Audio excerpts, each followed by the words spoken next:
Good afternoon. Thank you. I am Susan Feinstein, the interim co-chair of the Sister Rose Steering Fund, along with Deborah Lerner-Drain, our other co-chair. And this is the fund, Sister Rose Steering Fund for Education in Jewish Christian Studies here at Seton Hall University.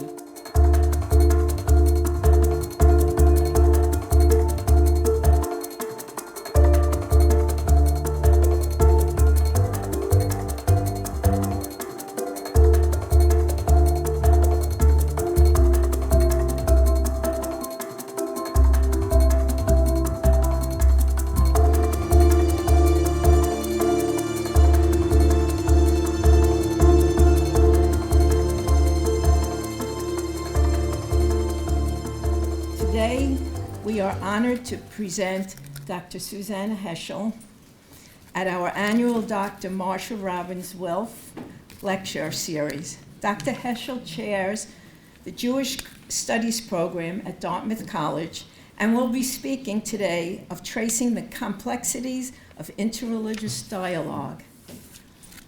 We are here today to kick off our 30-year celebration of the Sister Rose Steering Fund. Our vision is to foster understanding and cooperation among Jews, Christians, and people of other faith religions.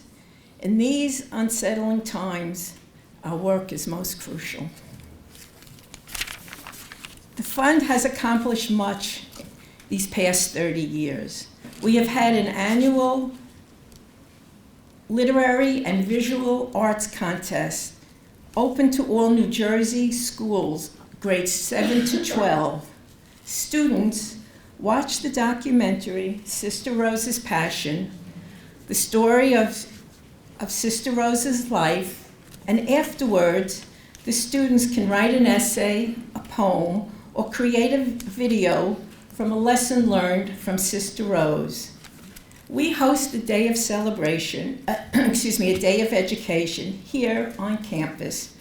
When the students are honored, the students may bring their parents, their teachers, their principals. They come to the university, and for many, it is their first experience being on a college campus. This year, the fund is sponsoring a university-wide Kristallnacht remembrance. It will be on the campus green Thursday, November 9th at 5 p.m. All are welcome to attend. Every spring, we have our annual fundraiser, the Evening of Roses. Some honored guests were Elie Wiesel, Dr. Anthony Zaccardi, Oren Jacoby, the director of Sister Rose, and Theodore Bakel.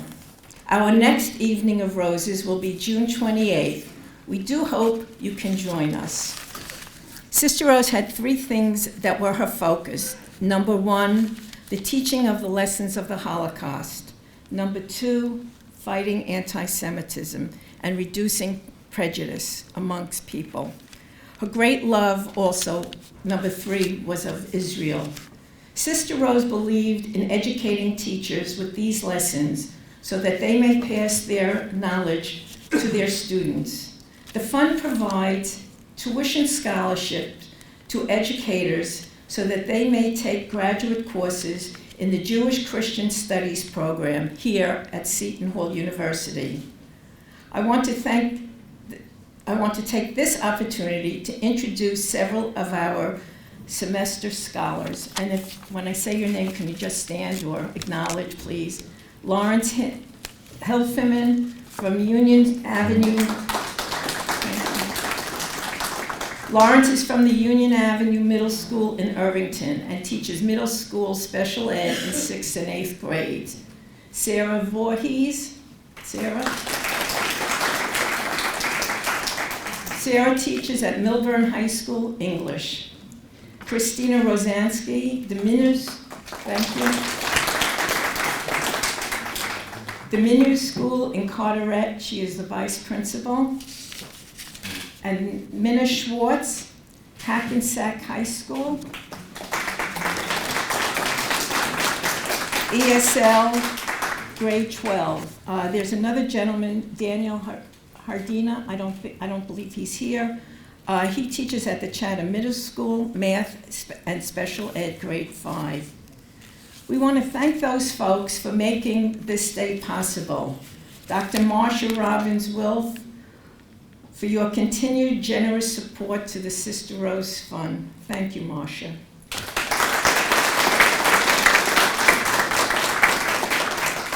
To the committee members, Ann Bergmeyer, and Marilyn Rosenbaum,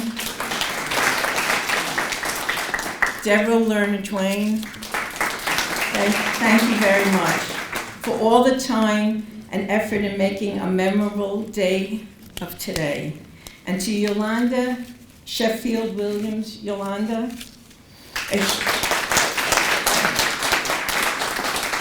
a huge thank you for putting all the pieces together to make today a wonderful Sister Rose event. Thank you, Yolanda. To all, your time and hard work is much appreciated.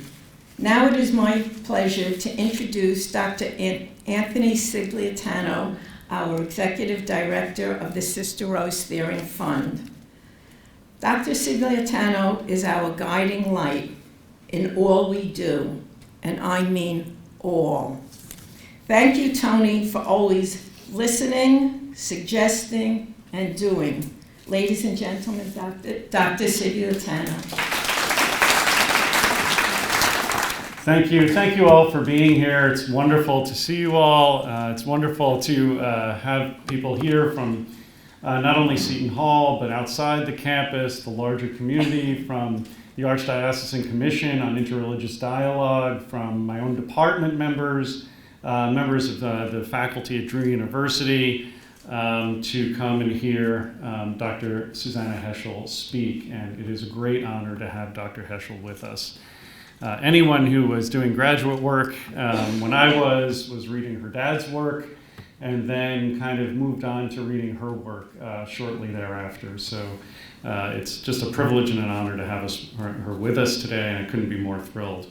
I'm just going to move this a little bit because I can't actually see the... I promise I will be very loud. So. The term dialogue can seem a soft word, as if people are afraid to argue or have convictions. Etymologically, the term means through words.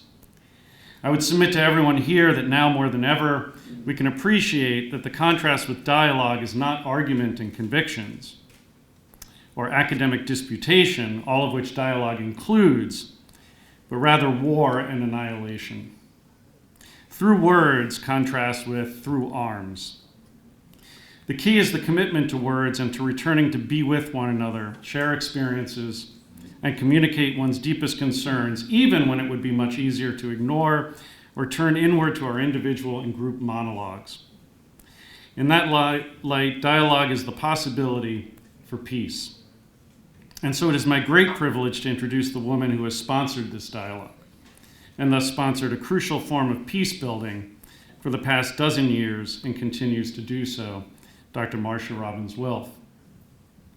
Marcia's generosity is extraordinary. She gives both of her time and treasure to a variety of causes and institutions, including Drexel University, Emerson College, the Children's Museum, the Jewish Children's Museum in Brooklyn, among many others.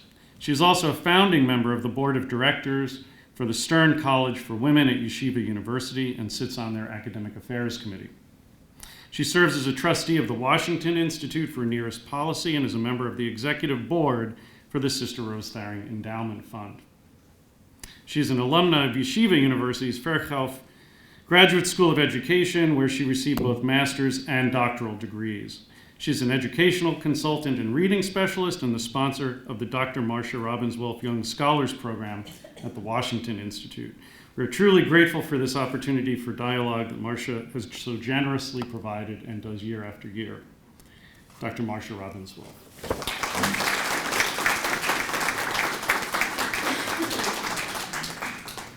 Thank you, Tony.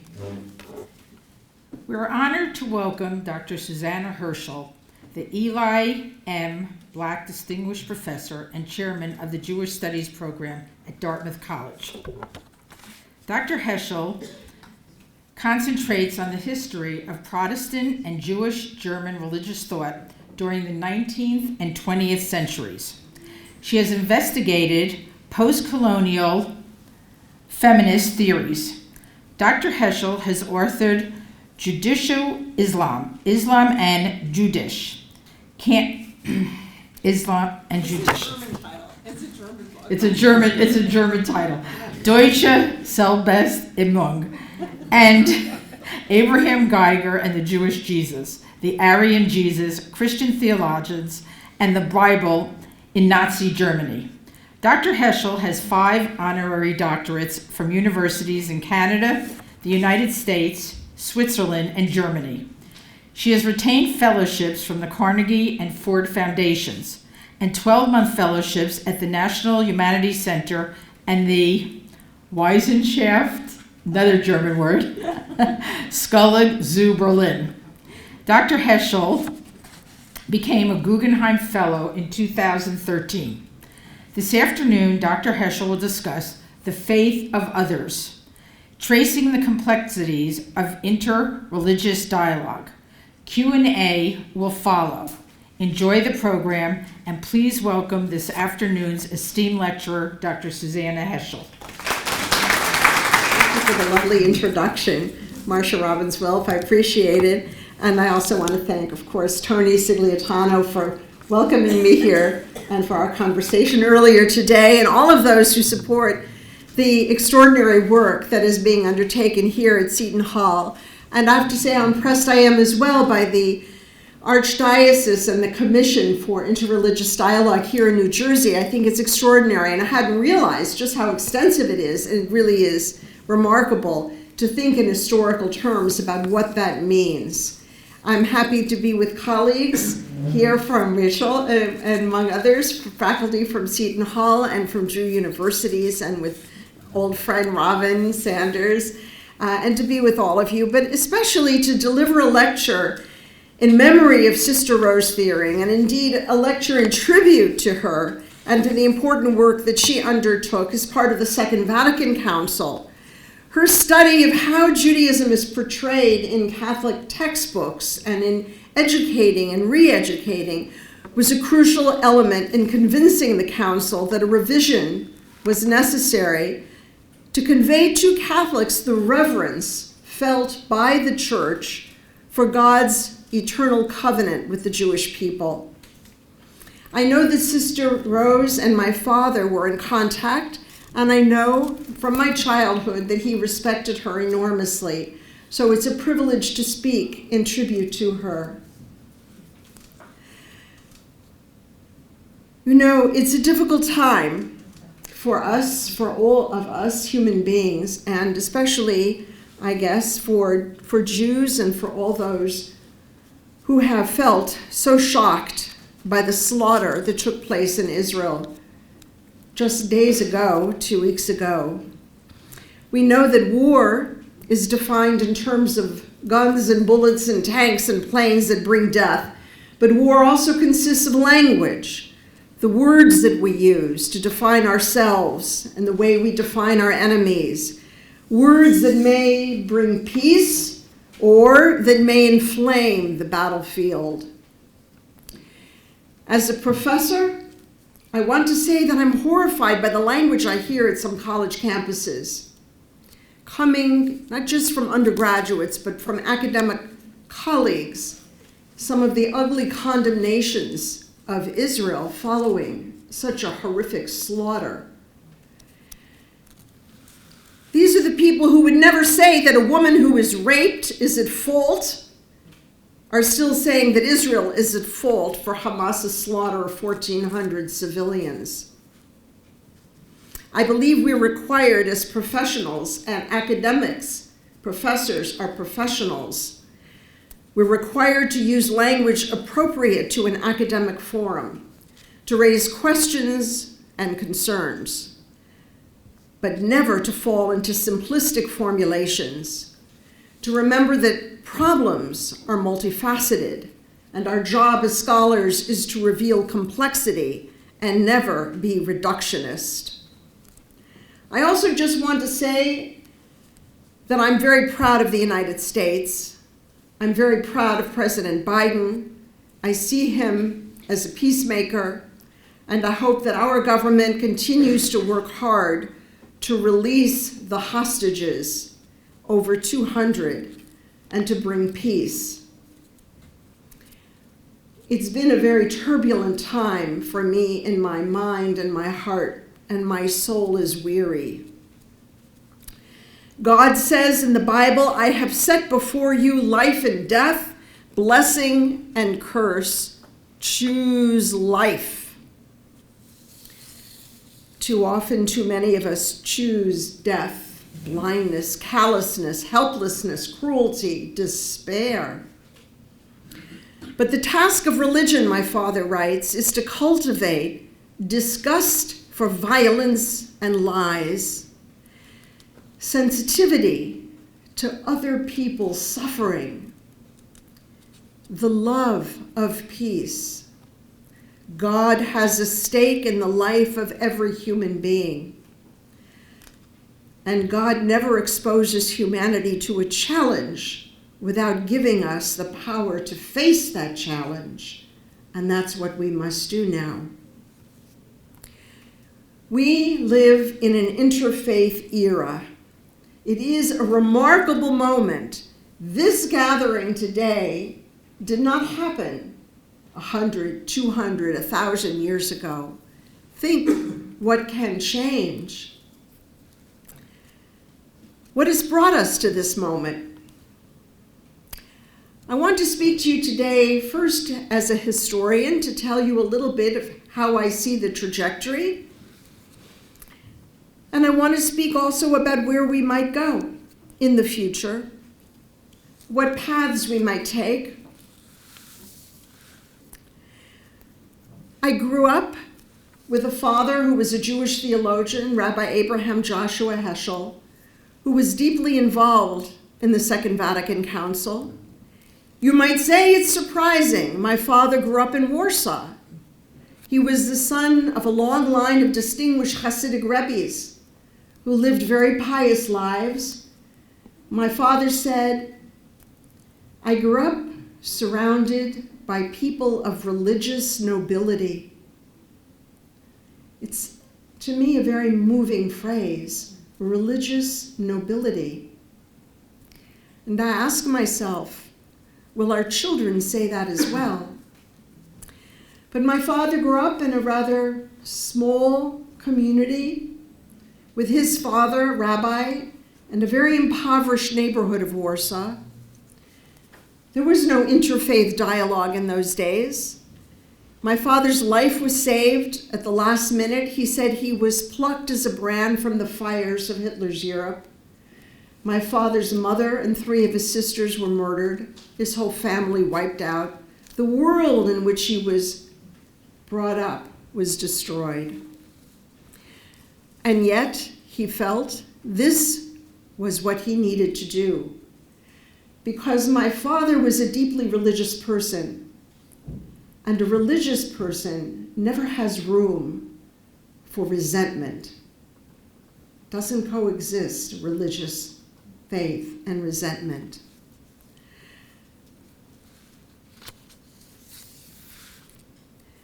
Now, we might say that we're living, if not in an interfaith age, in an age of interfaith effort.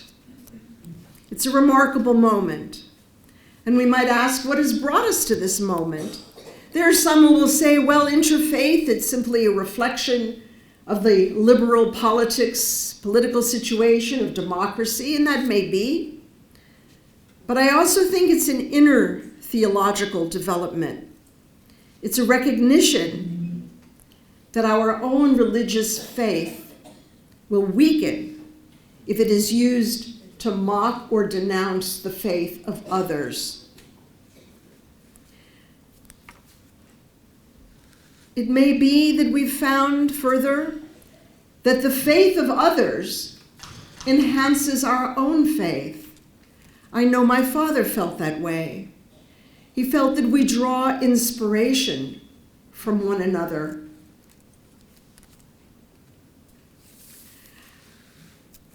I could tell you a bit now about my own research, my scholarship, just in passing for a moment.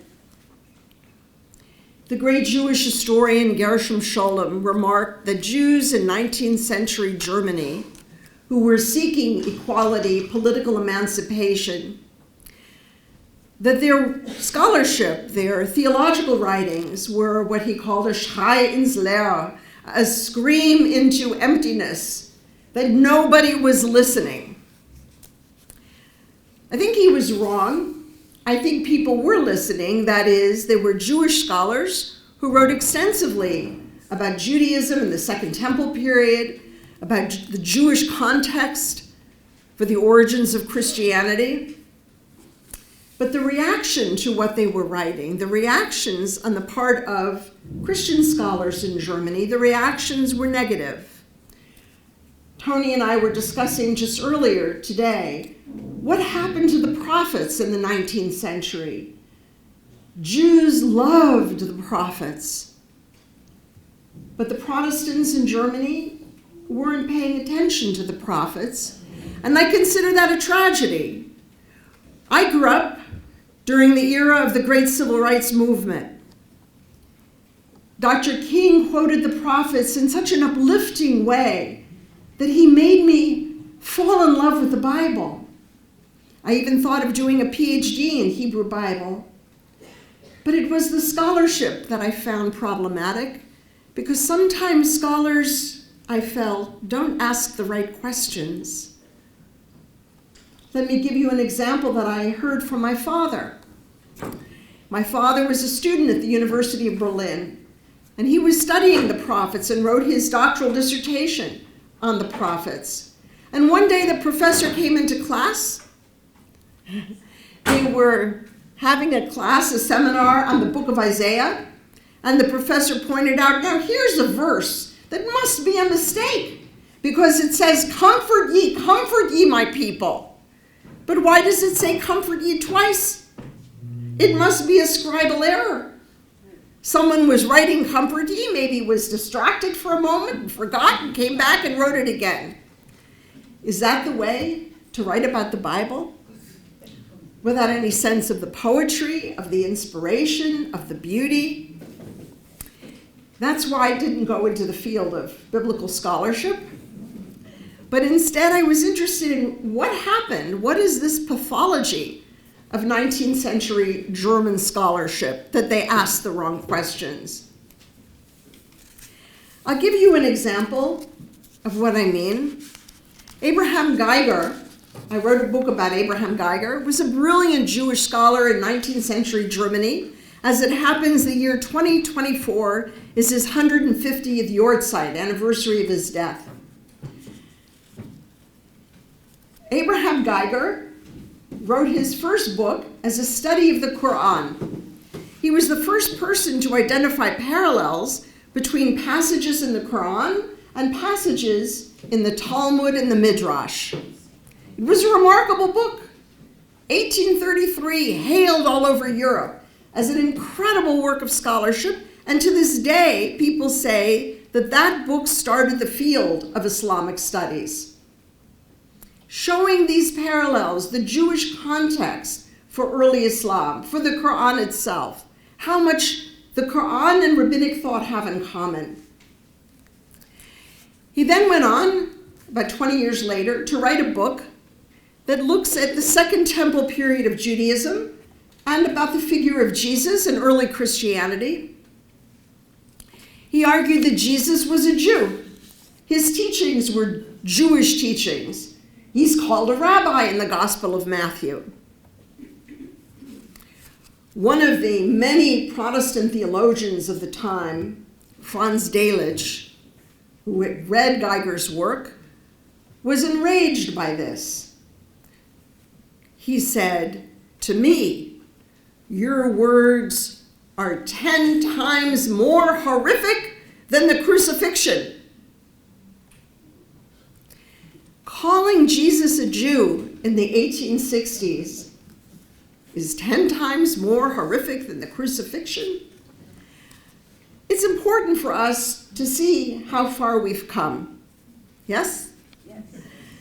And to realize that with programs like this one, in memory of Sister Rose, with this Wilf lectureship, with all that you're doing in the Archdiocese in New Jersey and here at Seton Hall University, see what it is accomplishing. It wasn't that long ago what Delitzsch wrote. No one would say that today. Of course Jesus was a Jew. But again, to put it into perspective, why did Delitzsch say that? Jewishness was so horrific that to identify Jesus as a Jew, even though the Gospels do, that was unacceptable in those days. In the 19th century, the idea that Jesus was a Jew teaching Jewish ideas so similar to those teachings of Hillel recorded in Jewish texts, that was unacceptable.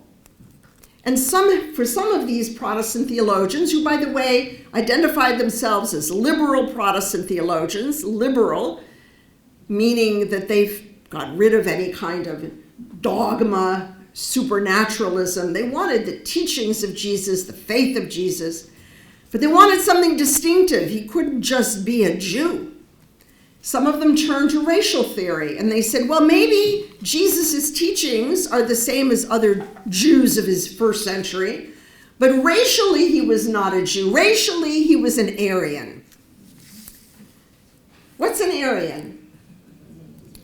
Somebody maybe from Iran, maybe somebody from India, maybe somebody from Germany. There was a bestseller that called Jesus. They said that Jesus was born in Schleswig-Holstein.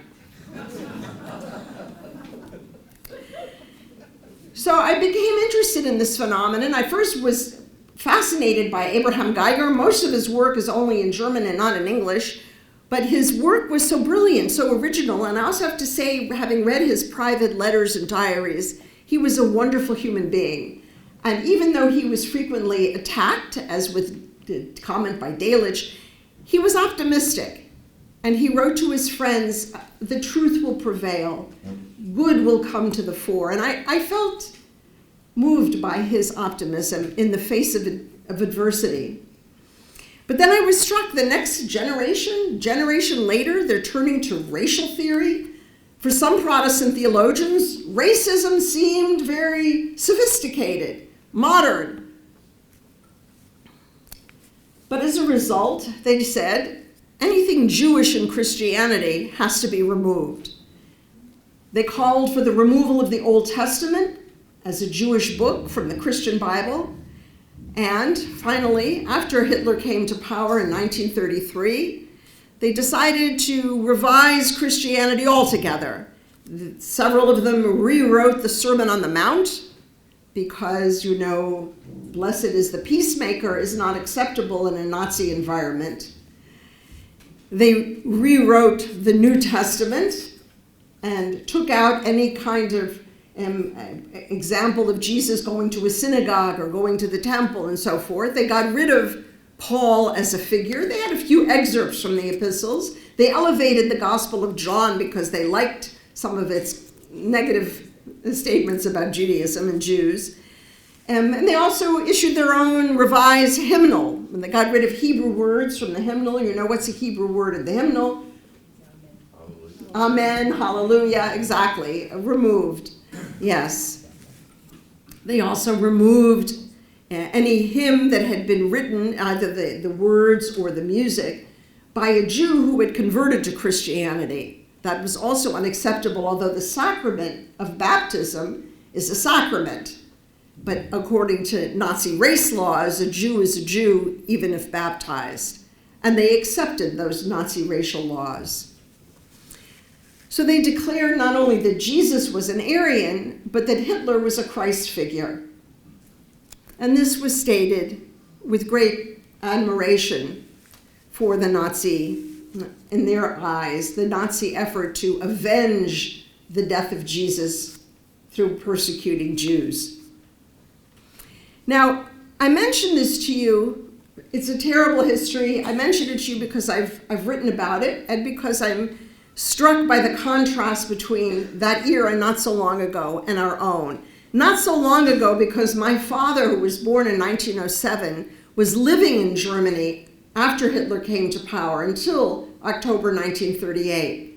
So he lived through that history. And one of his professors, I discovered, became a Nazi, Johannes Hempel, and was very involved in this project to remove everything Jewish from Christianity and Nazify it.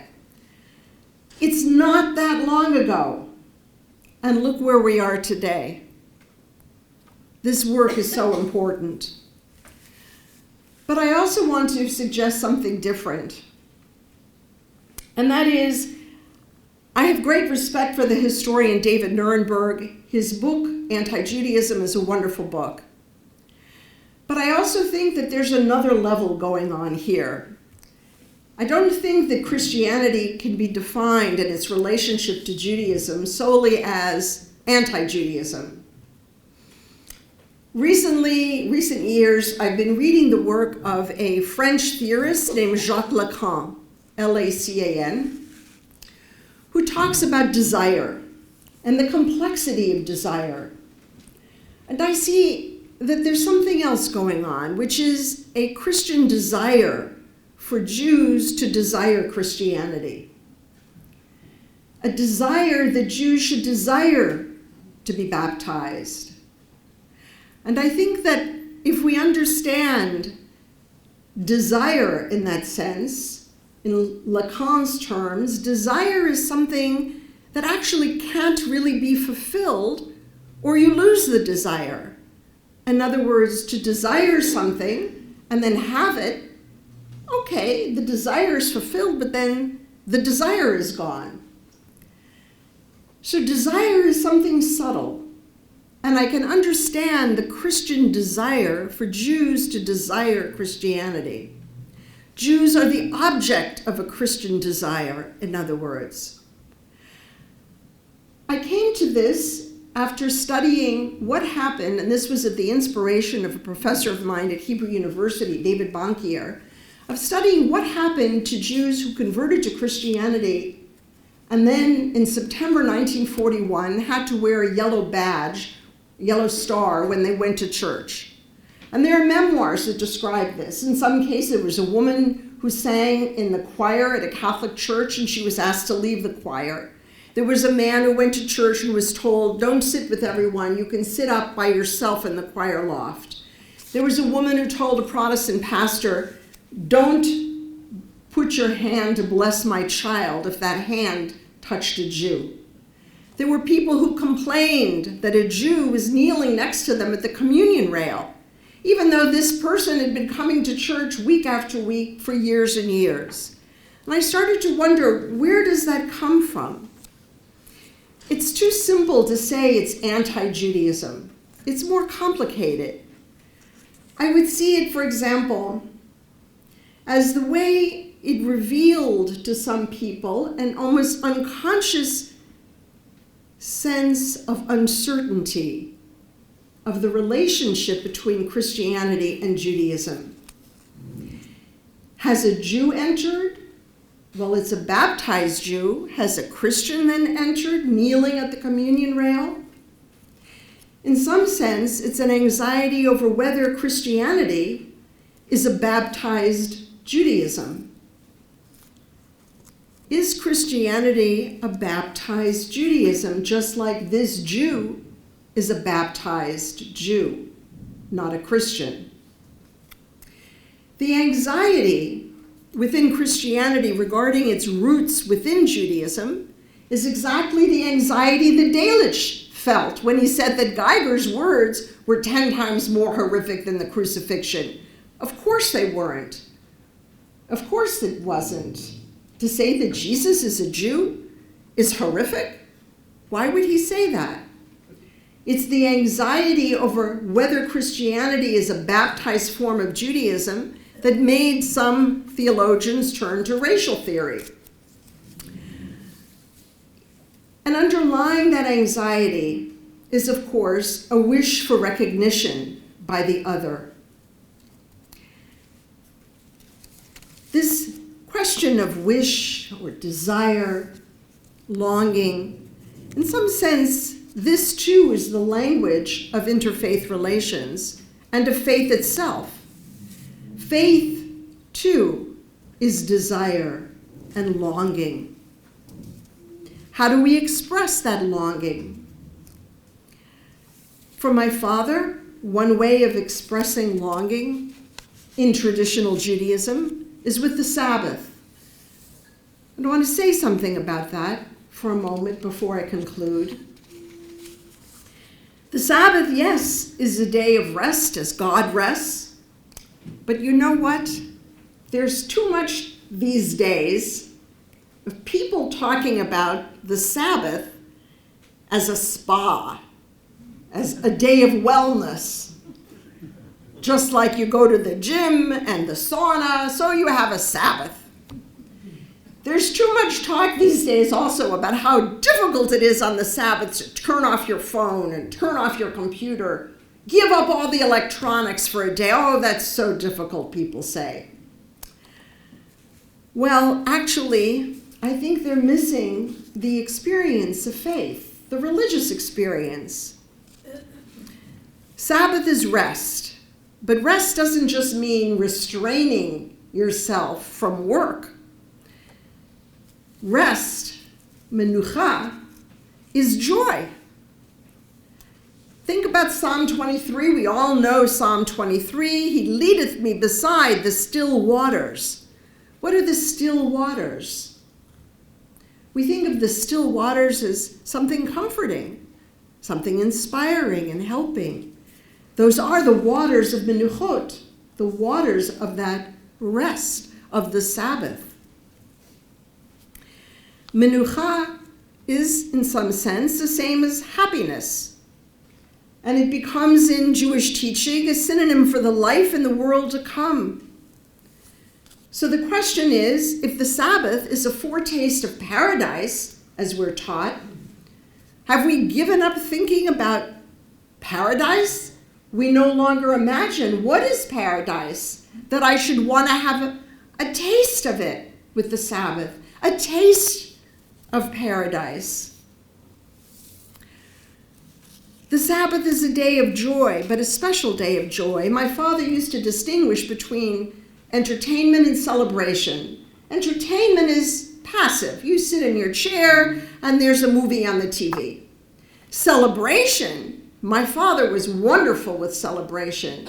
It's a birthday. It's something new has happened, a new dress that my mother or I bought.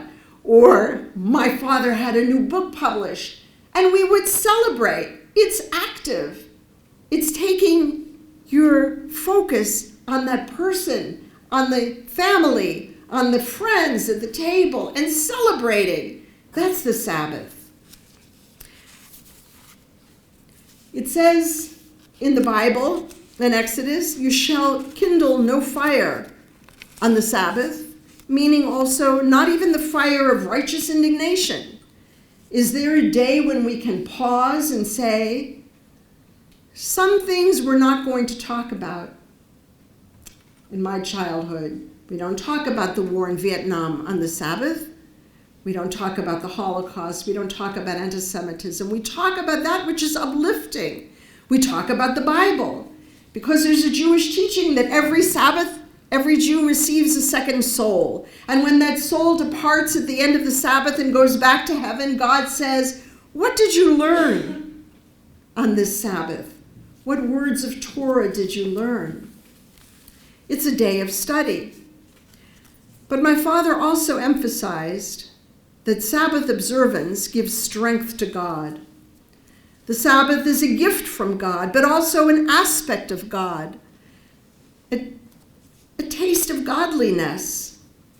The Sabbath, according to the Zohar, the medieval work of Jewish mysticism, is the name of God. It's a day, my father writes, a day to soothe away sadness. And I like that. Soothe. Do we soothe ourselves and soothe one another with our religious faith?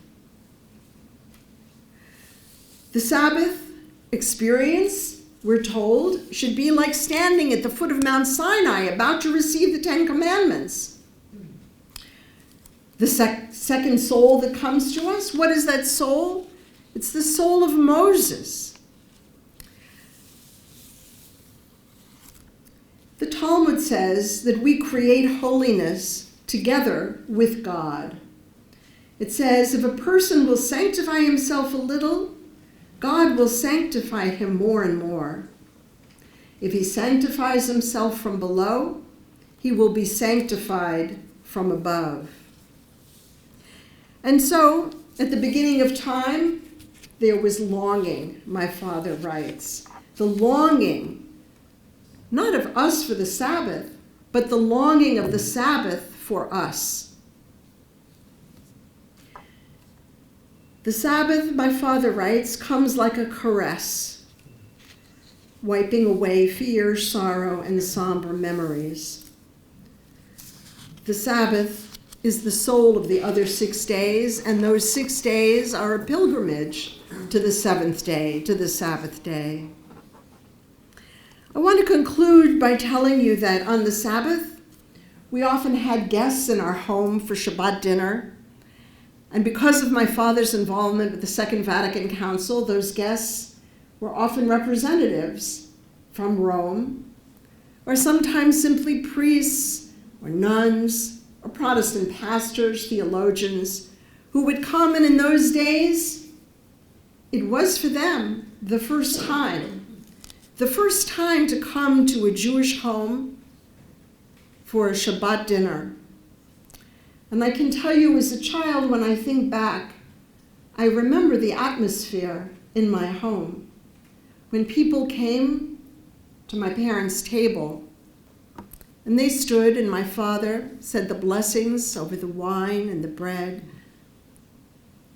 and they experienced the Sabbath. And I know what they were thinking. They were thinking that it was simply not possible that this person would not be admitted to heaven. They were thinking that, in fact, Catholics may learn something about God from a Jew. It was a transformative moment. My father felt strongly that God is met in moments of time, in holy time. God, he said, is not dwelling in theological constructs of abstraction, but in moments of faith. It seems to me that we have to focus so much, not just on history, on the past, and on theological formulations, they're very important, but also on these encounters, like a Shabbat dinner. The evening before the great Catholic theologian Gustav Weigel died, he was visiting my father in his office. And my father later wrote, "We opened our hearts to one another in prayer and contrition." And so I want to conclude by asking, can interreligious dialogue itself be a form of prayer? Can it enhance our ability to sense God's presence? Can the faith of others enhance the faith we hold? Can we learn about God from people of other faiths? After all, we do not worship theology, we worship God. And so the question is whether coming together as Christians and Jews might endow us with the ability to have moments, inspired moments, in which God's presence is palpable to us, and to make us have the ability to be present to God's presence. There's so much that we share. My father's book on the Sabbath has inspired so many people, and even Pope John Paul II cited the book when he urged Catholics to remember the Sabbath. And since it's a commandment, the Sabbath, in the Hebrew Bible that we share, in the Ten Commandments, Perhaps we might consider ways in which Christians too might observe the Sabbath. My father wrote, "It takes three things to have a sense of significant being: God, a soul, and a moment. And the three are always present. We meet as Jews and Christians to discuss historical questions, points of theology, and such cooperation is important and wonderful. But there's another level when we might meet and cooperate together." And my father writes, "What is the purpose? To search in the wilderness for well springs of devotion, for treasures of stillness, for the power of love and care for each other. What is urgently needed are ways of helping one another in the terrible predicament of the here and now, by the courage to believe that the word of the Lord endures forever. To cooperate in trying to bring about a resurrection of sensitivity, a revival of conscience, to keep alive the divine sparks in our souls, to nurture openness to the spirit of the Psalms, reverence for the words of the prophets, and faithfulness for the living God." Dialogue, it seems to me, finally, is not carried out just between us. God is present and listening and guiding us. Moses says in Deuteronomy, "Give ear, O heavens, and let me speak. Let the earth listen to the words of my mouth." And the rabbis explained that at that moment, Moses stood in heaven and spoke to both heaven and earth. We might learn from this that heaven is watching and listening to us, that true dialogue becomes prayer. Thank you.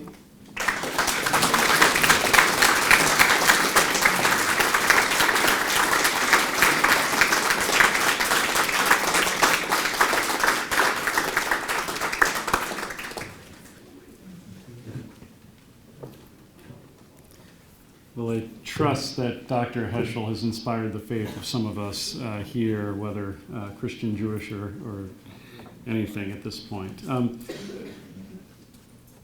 I want to thank Susan for her wonderful introductory remarks today as well. Before we forget, right, these things. If you would be so kind. So there is a microphone. My peripheral vision is okay, but it's not this good. So just, make sure we see you if we miss you, okay? So please, there's a microphone. Anyone who wants to ask a question, we'll bring the mic to you, okay? So just raise your hand. I was a graduate of the Jewish Christian Studies program in the year 2000. I had the good fortune to work with Sister Rose, and I also had, on one occasion, been in the company of Monsignor Osterreicher. And currently, I'm on the foundation board of the Sister Rose Endowment Fund that distributes money to the student scholars. So a little by way of background.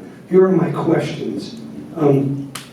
My knowledge is very limited, but do you have any concerns, and could you help explain, because for me it's very problematic, about the evangelical position in support of Israel? To me, it appears to be a double-edged sword, because many evangelicals are highly supportive of the state of Israel and their security and safety. But on the flip side, I have trouble understanding fully their end-of-days philosophy. Could you make any comment about that? Thank you. Thank you for the question and for it's really a comment. And yes, I have trouble with it as well.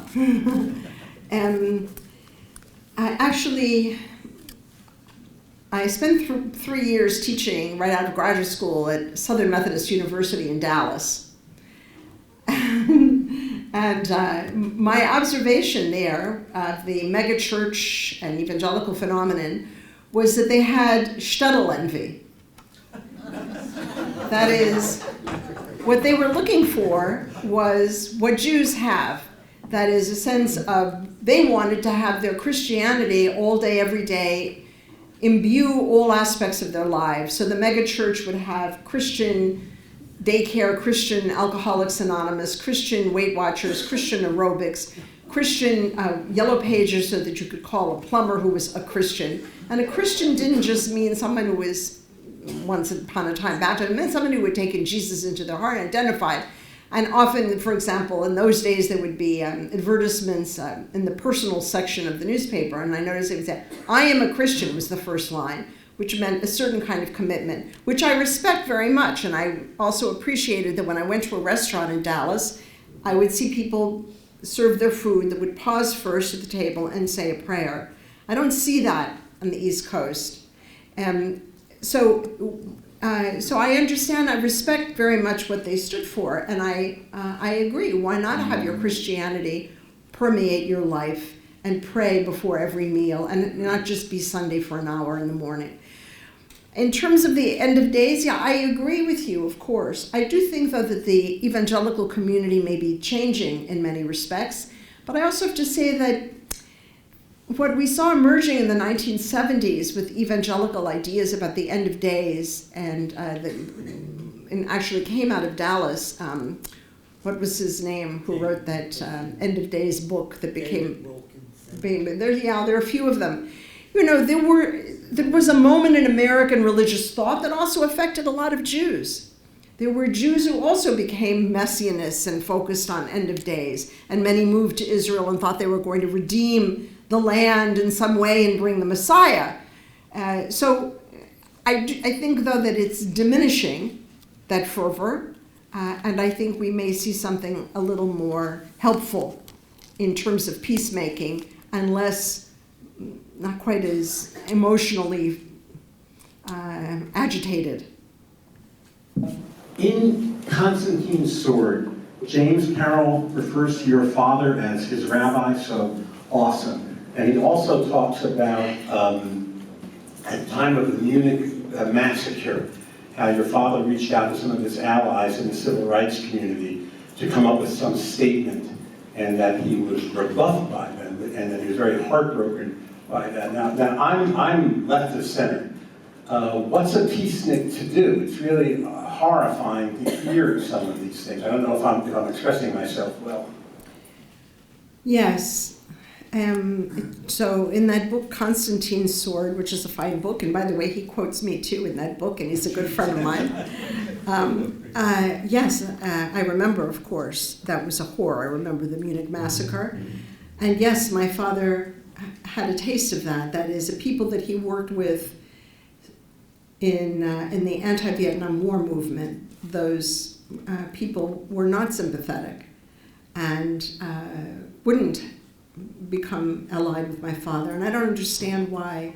That was a massacre of Israeli athletes that captured by the Black September group. They tortured those athletes in horrific ways.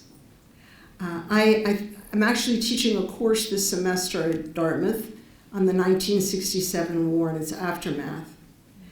And I don't want to go into a long, but it's fascinating material, but I would say Palestinians have not been well served by their leaders, and they have not done well in presenting their claims, wishes, desires, hopes, and political needs through hijacking airplanes and killing school buses in Ma'alot of children, or a Passover Seder, and so on. These attacks on civilians, these horrified the world. And apparently the playbook of that from the 60s was taken largely from Algeria and the revolt against the French and the anti-colonial movement. And that anti-colonial movement ended up in so many parts of the world in disaster for the people who lived in those countries, with dictatorships and corruption. And that's a problem.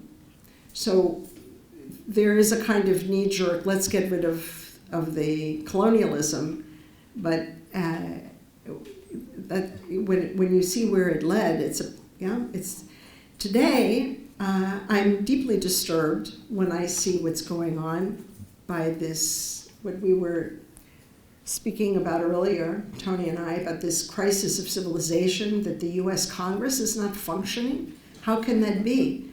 How can it be that the Israeli intelligence, the Shin Bet, the Mossad, the army, had no idea what was happening, that the army wasn't prepared?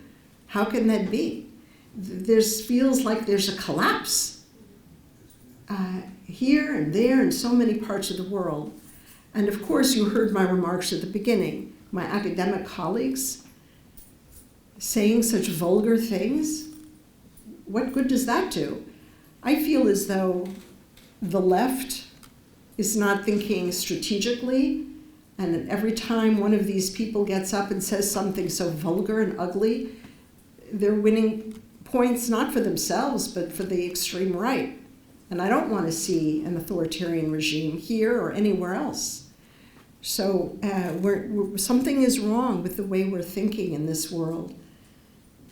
And I'm very worried about it. And I think we should all be worried about it. I think we all need to calm down and become allies with each other and be less dogmatic.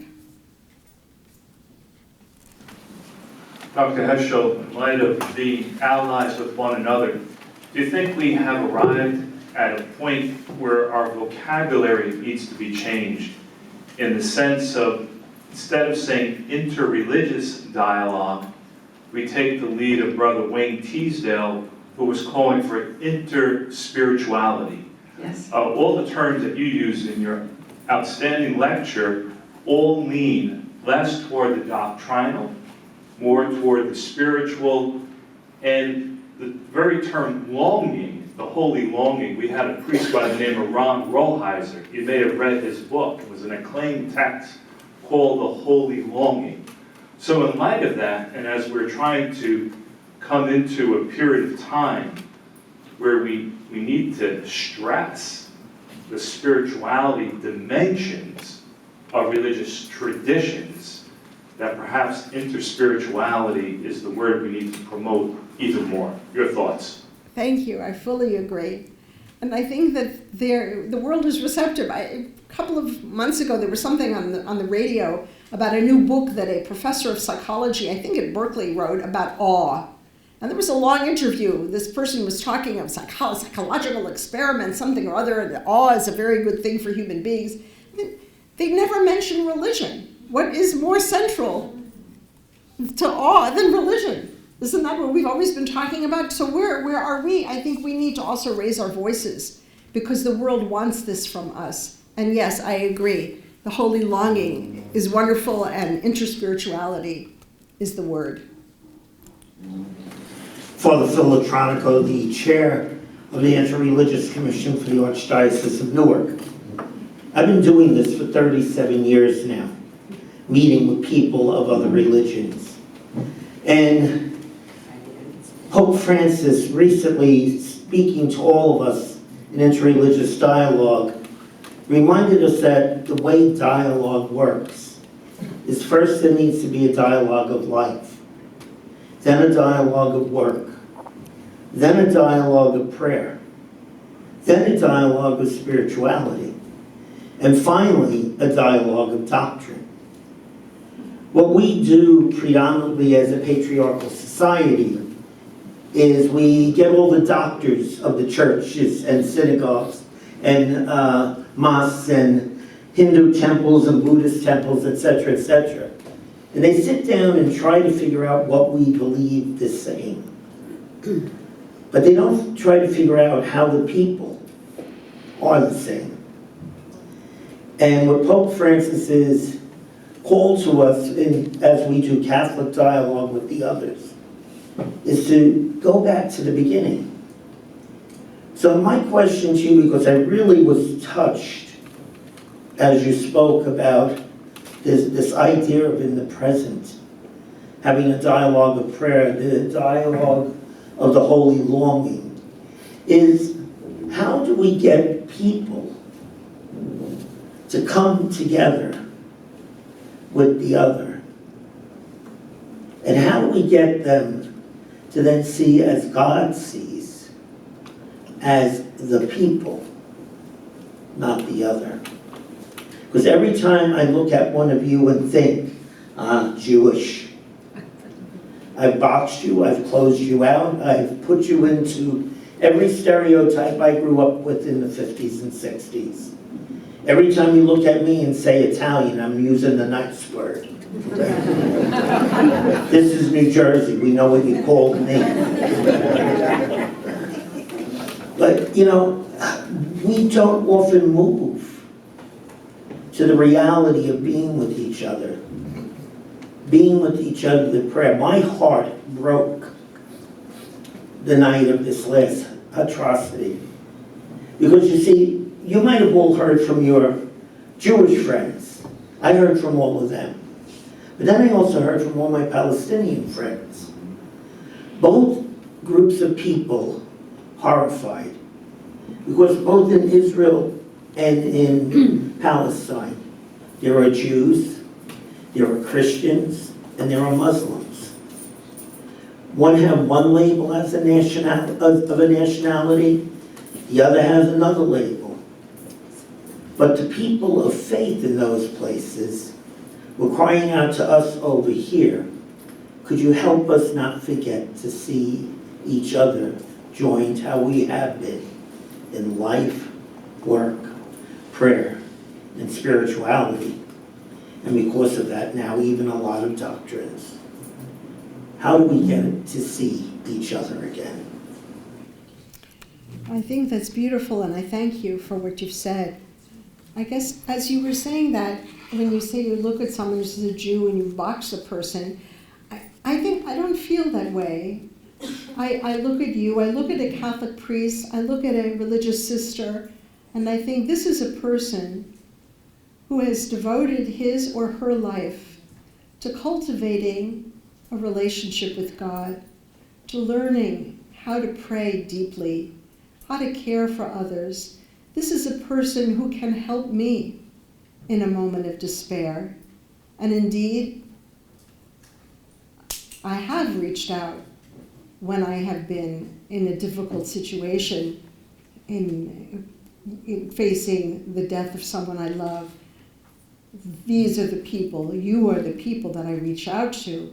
So I don't think that I put you in a box. I think that you enrich my life. And perhaps that's what I would hope to convey to others, that I turn to someone who may be of a different faith, but I see someone who can help me with my own. My name is Peter Savastano. I'm a faculty member here at Seton Hall. I teach in the Department of Anthropology and Sociology and also the Department of Religion. I occasionally teach lessons from the Holocaust in the Jewish Christian Studies program and also values for a pluralistic society. You said as part of your talk that things are getting better. You and I think, grew up in the same generation. I came of age in the 1960s, the next town over in Newark, New Jersey. And certainly the fact that we could have this conversation today is a great advancement from even back in the 1960s when I was a high school student.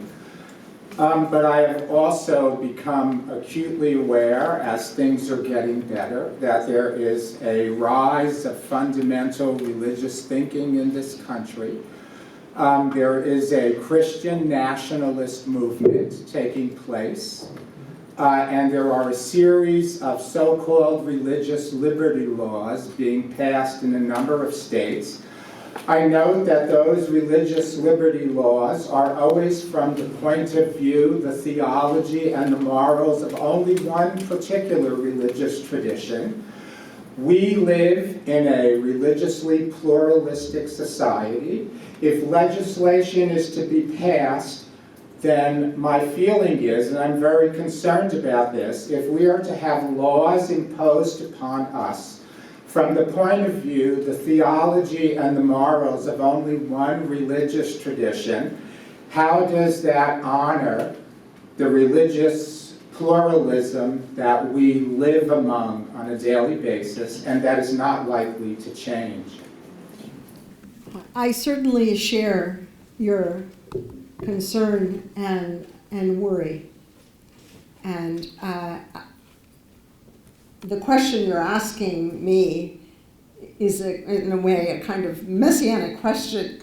I don't know how to solve the problem of the growing authoritarianism that has come to fruition in many countries with authoritarian leaders and with legislation from certain states. At the same time, I also see that Bolsonaro was defeated in Brazil, that Poland is going to have a new government. And so there are moments when change is happening that we also have to recognize.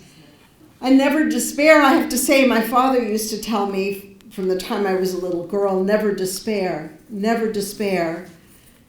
To despair is to think that God is not present? No, never despair. So yes, we have work to do, but I think the point is that we have allies. We have extraordinary allies. Go back to the civil rights movement, which really was the beginning of strong allyship in this country in religious terms. And we have work to do indeed, I agree with you. And if things are not looking so bright and happy right now, but we have allies and we do work together. But we also have terrible problems that face us. So we need to have strength to face those problems and to realize that yes, it's a challenge, but we can do it. It won't stay like this because the arc of justice, as Dr. King says, yeah? The arc moves to justice, always. I believe that strongly.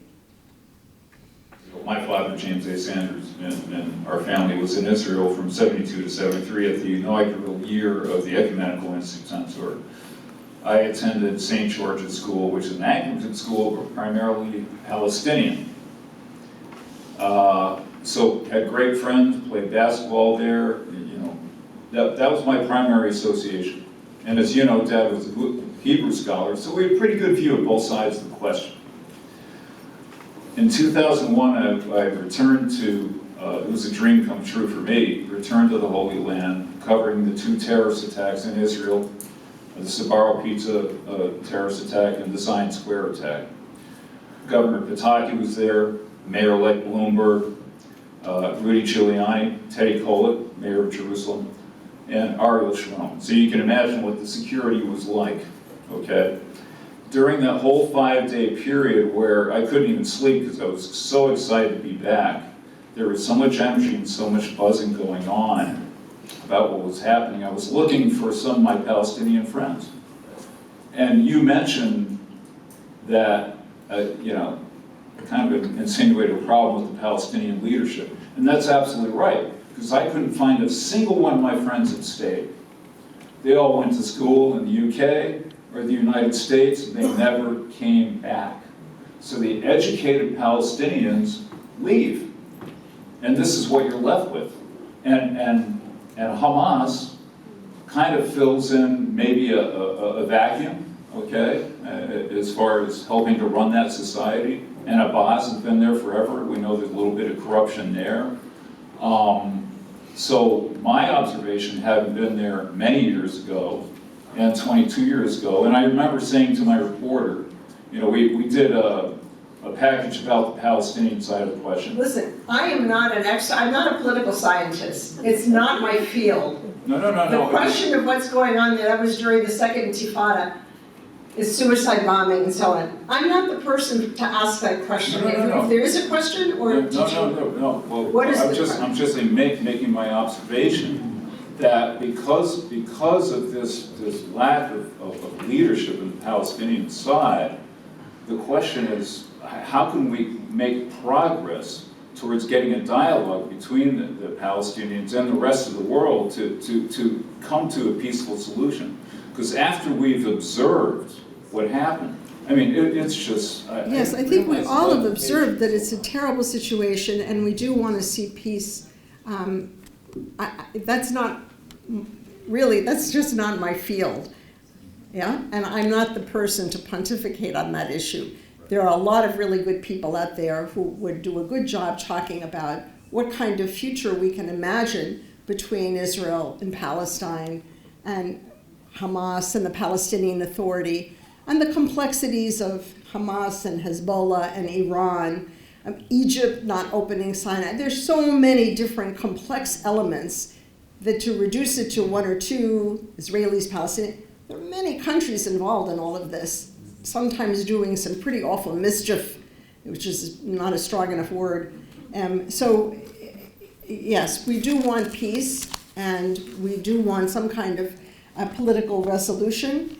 I do believe that the United States is a great country, and we have a great leader, and I have great admiration for what our country is doing right now, and I hope very much that it can succeed somehow in bringing peace, and that there shouldn't be any more loss of life of anybody on any side. So, and I hope most of all that these poor hostages, over 200 Israelis, but also people from other countries, will be released, and that they should not right now be tortured, but they should be released to go home. Is there a last word? Because I saw a hand from over here. I think the student in the back, yes. Please. Or I'm a freshman here at Seton Hall, and I just wanted to say this lecture was so fascinating to me because I'm 18. I just got here. This is my first introduction to true religious culture. I wasn't really raised religious. I was raised Jewish, but I celebrate the holidays anyway.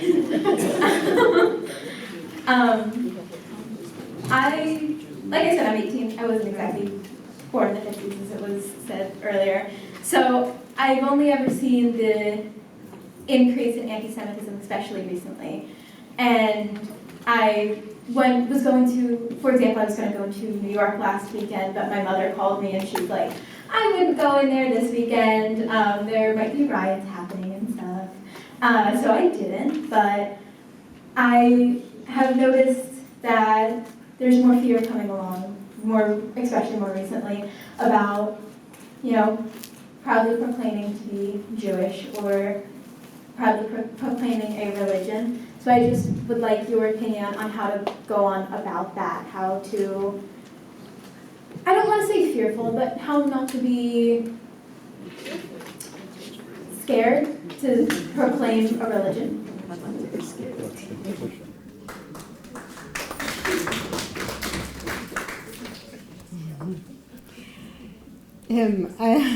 I think you've already shown us a tremendous amount of courage to stand up as a first-year, 18-year-old student. I think it's fantastic. And I hope you enjoy coming to lectures for the rest of your career here at Seton Hall. It's great. Of course, it's a difficult time, and everybody's on edge and nervous, and we're afraid. And you know that the president of a synagogue in Detroit was murdered, and we don't know what was going on there, but it is very frightening. I agree with you. And it's frightening also what's happening in Europe, especially in France right now, but elsewhere as well. So what can we say? Your mother is the person you should always listen to. And if she says, don't go into New York this weekend, don't go into New York.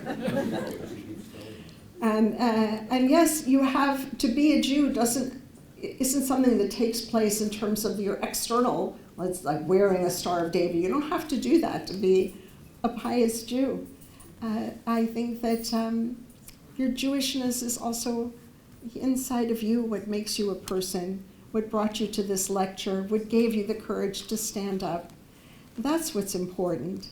I hope that you will pray. I hope you'll go to the synagogue. I hope you will celebrate Shabbat and join with your friends here in college and have that wonderful experience with them too. And yes, we all have to be cautious these days, and it's tragic. But there are ways in which we're privileged, you and I. We have white skin. We're women. We have to also realize how hard it is in this very country, has been for several hundred years already, to have black skin in this country. And so let's keep that in mind too. And perhaps this experience of our caution and your mother's cautionary words might bring us to a deeper understanding of how racism functions in this country and what our task is, what we have to face in overcoming that horrible anti-Black racism and anti-Asian racism as well. All right, so good luck with your studies.